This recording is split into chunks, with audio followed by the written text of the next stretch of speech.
अगर किसी दिन आपसे कोई पूछे कि एक्टिविस्ट किस चिड़िया का नाम है, तो भाई ये वो प्रजाति है जिसे देश दुनिया की कम और कैमरे की ज़्यादा चिंता होती है। और इनमें भी एक उच्च कोटि के धुरंधर होते हैं, क्लाइमेट एक्टिविस्ट। मतलब अगर आपको कहीं रास्ते में दिख गए तो उल्टे पैर दुम दबा के भागिए, क्योंकि इनका एजेंडा किसी छलावे से कम नहीं। अब बात क्लाइमेट एक्टिविस्ट पर आई है, तो आज हम बात करेंगे उस पर्यावरण की स्वयंभू देवी की जिसे पश्चिम ने सिर माथे बिठा रखा है, मिस ग्रेटा थनबर्ग। पिछले 5-6 वर्षों में पर्यावरण संरक्षण पर कुछ कार्य भले ही ना हुआ हो, लेकिन ग्रेटा थनबर्ग के पीआर पर बहुत काम हुआ है।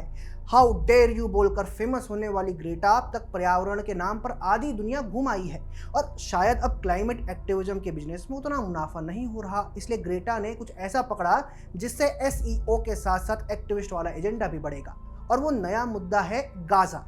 हर लिबरल और सतरंगी पत्रकार या एक्टिविस्ट के लिए गाजा किसी सोने की अंडे देने वाली मुर्गी जैसा है।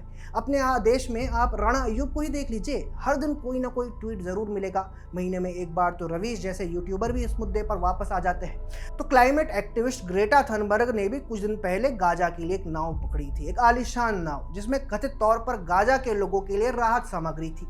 मानव अधिकारों के नाम पर ग्रेटा अन्य एक्टिविस्टों सहित क्रूज पर तो आ गई, लेकिन मकसद क्या था? इजराइल विरोधी प्रोपेगेंडा को ग्लोबल प्राइम टाइम में लाना। पर जैसे ही उनकी नाव इजराइल के अशदोद पोर्ट पर आई, सबको सरकार ने गिरफ्तार कर लिया। वो अलग बात है कि ग्रेटा के चहेतों के हिसाब से इजराइल ने उसे किडनैप किया। मेडिकल चेकअप और इजराइल की जमीन में मुफ्त की रोटी तोड़ने के बाद ग्रेटा को बाकायदा हवाई जहाज से डिपोर्ट किया गया। पिकनिक का पिकनिक और एजेंडा भी चमक गया। How dare you? हाँ ग्रेटा, तुम ही तो हो पृथ्वी की आखिरी उम्मीद, बाकी हम सब तो प्लास्टिक खा रहे हैं। शुरुआत से लेकर अब तक ग्रेटा थनबर्ग का पूरा करियर बस ऐसी ही करतूतों से भरा पड़ा है। पर्यावरण की सबसे बड़ी मसीहा साल 2019 में अटलांटिक महासागर को नाव से पार करके न्यूयॉर्क गई थी, क्योंकि प्लेन से कार्बन उत्सर्जन होता है। लेकिन उसी नाव को वापस लाने के लिए बाद में एक अलग फ्लाइट लाई गई, शायद वो प्लेन पानी से चलता हो।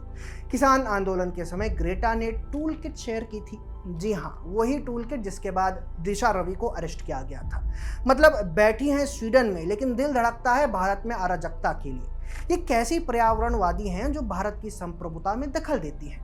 अब जरा भारत की ओर देखें। ग्रेटा के कई देसी संस्करण हमारे यहाँ भी हैं। यहाँ भी कुछ खुराफाती एक्टिविस्ट किस्म के लोग हैं जिन्हें हर बात में संविधान खतरे में दिखता है, हर विकास कार्य में पर्यावरण संकट दिखता है, और हर चुनाव में लोकतंत्र की हत्या का गम रहता है। ये एक्टिविस्ट हर मुद्दे पर ज्ञान बांटते हैं, लेकिन असल में सिर्फ अराजकता फैलाते हैं। चाहे वो शाहीन बाग में सड़क जाम करने वाले हों या सीएए के खिलाफ रातों रात धरने देने वाले। ये लोग ना तो समस्या का समाधान चाहते हैं, ना ही देश का भला। और शायद इन्हें ग्रेटा का पर्याय कहना अनुचित होगा। ग्रेटा जो आज वेस्ट में कर रही हैं, हमारे देसी एक्टिविस्ट वर्षों से इसी मॉडल पर काम कर रहे हैं, और इनका मॉडल है एक्ट, प्रोटेस्ट, फंडिंग, रिपीट। लेकिन इनकी आवाज़ कभी पाकिस्तान के हिंदुओं के लिए नहीं उठती, कभी चीन के कार्बन एमिशन पर सवाल नहीं उठते, कभी रोहिंग्या की घुसपैठ पर इन्हें चिंता नहीं होती।